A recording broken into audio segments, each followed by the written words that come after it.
You know what real freedom sounds like. It sounds like nothing, not the screaming kind of nothing. Not the painful, deafening silence that comes from being ignored.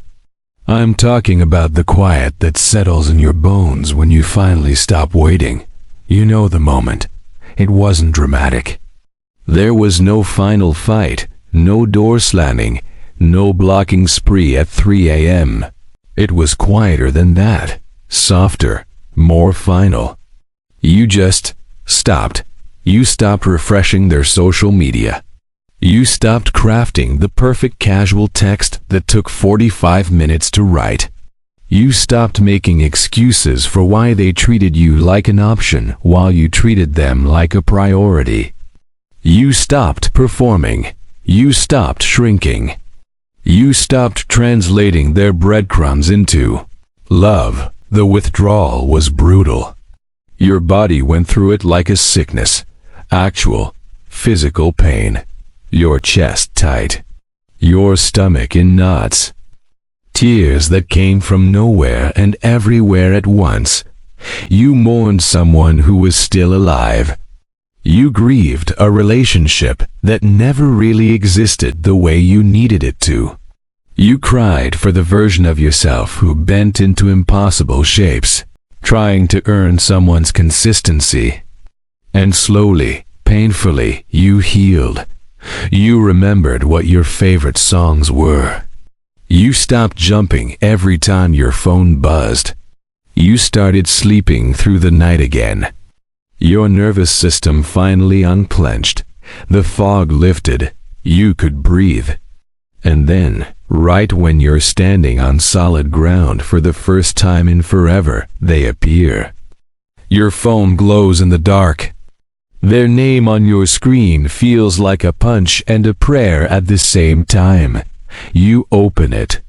And it's not angry. It's not cold. It's everything you begged for in those sleepless nights. I've been thinking about you. I drove past that place we used to go. I'm sorry.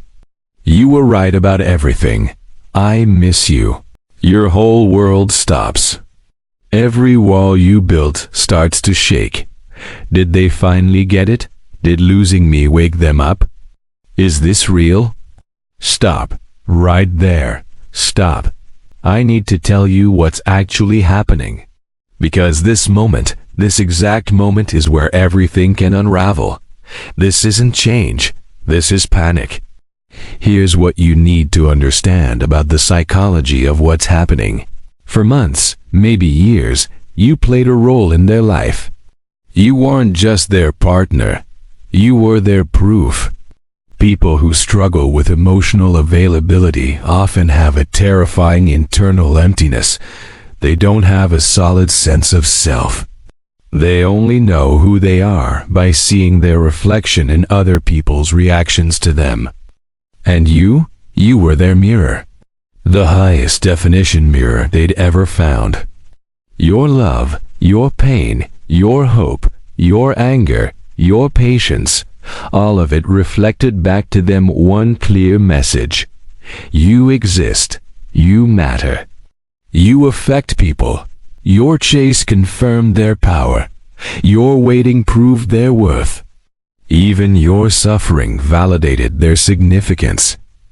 When you stopped caring, you didn't just leave them. You took away their reflection. The mirror went dark. And suddenly, they're alone with the one thing they've been running from their entire life. Themselves. That text isn't love returning. It's terror speaking. They're not reaching out because they miss you. They're reaching out because without your attention, they can't see themselves. All that anxiety you carried, that wasn't yours. It was theirs. You were just holding it for them. The moment you left, you handed it back. You said, "This chaos is yours to carry," and now they're drowning in it. So they're trying to give it back to you. Don't take it. Phase 1. The soft attack. It starts gentle, strategic, devastatingly tender. I heard our song today. I've been thinking about everything you said. You were right. I miss you. These words land like water in a drought. Your heart doesn't just react, it explodes. Every boundary you built feels thin. Paper walls against a flood.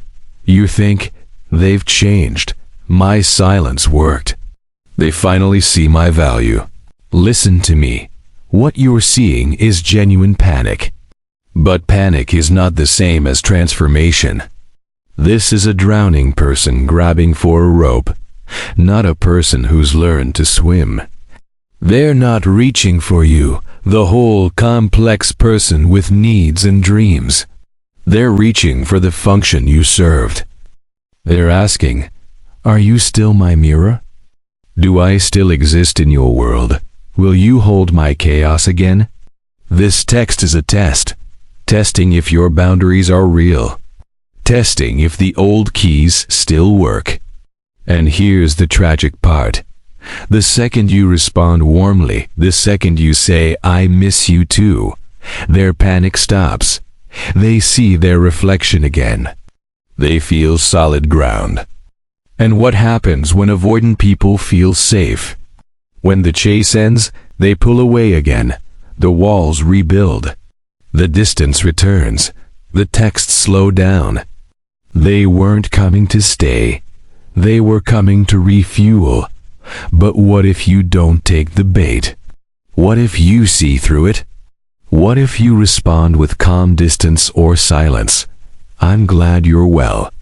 Take care, or nothing at all. This is when their panic truly erupts. The soft approach failed. You didn't take the bait. Phase 2.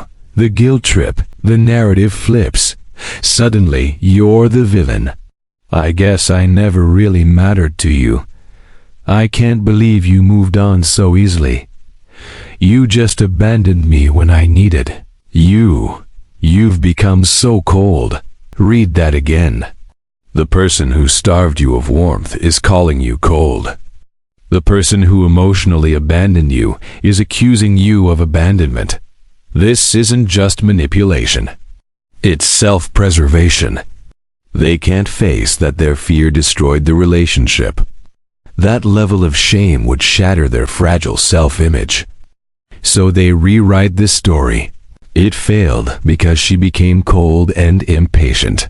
Not, it failed because I couldn't show up. Because I couldn't love her the way she deserved. By making you feel guilty, they accomplish two things. They pull you back into the chaos. The moment you defend yourself, I'm not cold, I'm protecting myself. You're engaged again. You're back in the dance. The trap worked. They soothe their own conscience. The blame shifts. Their story stays intact. Your peace is a spotlight on their unresolved chaos. They need to shatter it to avoid their own reflection. So what do? Block them? Send that perfectly crafted paragraph listing every hurt. Defend your peace? No. Every one of those is still a reaction. And a reaction is still a connection. Anger connects you. Guilt connects you. Defending yourself proves they still have power. Your freedom isn't in anger. It's in indifference. Not performed indifference. Not look how much I don't care energy. Real indifference. Genuine nothingness. When their name appears and your heart doesn't skip. When you feel neutral, it's just a name. A ghost. A relic. The emotional charge is gone. The gravity dissolved. That's when their tricks become powerless. Because all their tricks, the softness, the guilt, only work if you still react. They're fumbling with old keys, but you changed the lock. You're not their mirror anymore. They called you cold. No, you're clear. They called you cruel. No, you're healed. They said you abandoned them. No, you finally saved yourself. The final trick only works if you're still a willing participant. It only works if you still believe it's your job to fix them, save them, or reflect them. It's not. Your only job is to hold the mirror up to yourself and love what you see. Forgive yourself for how long you stayed. Celebrate yourself for the strength it took to leave. Their panic is not your emergency. Their emptiness is not yours to fill. Let them go. Let them find their own reflection. You have a whole life to build. A peaceful one. A free one. One where silence doesn't echo with loss. It just sounds like home.